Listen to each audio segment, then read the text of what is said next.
আসসালামু আলাইকুম। আমি বাড়িতেই পাউরুটি বানাচ্ছি। এর আগেও ২ বার বানাইছি। আজকে দিয়ে ৩য় দিন বানানো হচ্ছে। উপরে ডিম দিয়ে সামান্য দিছি সাদা তিল। আরেকটাতে আমি তিল দিব না, এভাবেই দিয়ে দেব। কেমন হয় ২টা ২ রকমভাবে করেছি। সামান্য একটু চকলেট, একটা স্লাইসে চকলেট দিয়ে দিছি। আমি ওভেনে দিয়ে দিয়েছিলাম ৩০ মিনিটের জন্য। ওভেন থেকে বের করে ঠান্ডা করে নেওয়া হয়ে যাচ্ছে। এখন আমি স্লাইস করে কেটে দেখাচ্ছি কেমন হয়েছে পাউরুটিটা। দেখেন, আমি নিজে বুঝতে পারিনি যে এত ভালো পাউরুটি হবে। আমি এটা রাতে বানাইছি, সকালে নাস্তার জন্য কেটে নিচ্ছি। দেখেন কেমন হয়েছে, ভিতরে কোনো শক্তও নাই, একদম সফট হয়েছে, সুন্দর পাউরুটি। আমরা যদি কম খরচেই বাড়িতেই এভাবে পাউরুটি বানিয়ে খেতে পারি, সবার বাড়িতে কম বেশি ওভেন থাকেই, না থাকলে আপনারা চুলাতেও বানাতে পারবেন। চুলাতেও আমি এর আগে বানিয়েছি, চুলাতেও খুব সুন্দর পাউরুটি হয়। তে অনেকেই বানাতে পারে, আমার চেয়েও ভালো পারে। আমি নতুনদের জন্য একটু দেখাই দিলাম কিভাবে বানাতে হবে।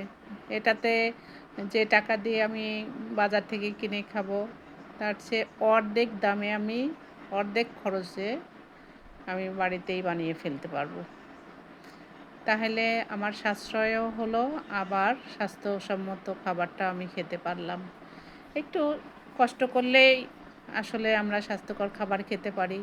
আমি ২টা পাউরুটি করেছি।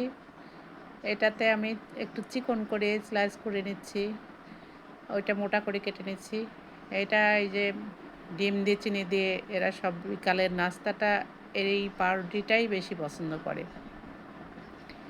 ডিম, চিনি আর চিজ এটা দিয়ে যদি ভেজে এদেরকে দেওয়া হয়, তাহলে আমাদের সাহেবেরও খুব পছন্দ, আর বাচ্চা কাচ্চা তো বলার কিছু নাই। এই জন্যে এটা আমি চিকন করে কেটে নিচ্ছি। এটা এক বেলাতেই শেষ হয়ে যাবে। আর আমি জাল দিয়ে দুধ দিয়ে ভিজায় দেখাচ্ছি কেমন হয়, কেমন সফট হয়েছে। দেখেন, আমি দুধটা জাল করে পাউরুটিটা ভিজায় দিলাম। এত নরম, এত সফট হয়েছে বলার মতো না। দুধ দেওয়ার পরপরই একদম সব দুধ চুষে নিছে। দেখেন, খুব সহজেই কেটে যাচ্ছে আর খুবই টেস্টি হয়েছে।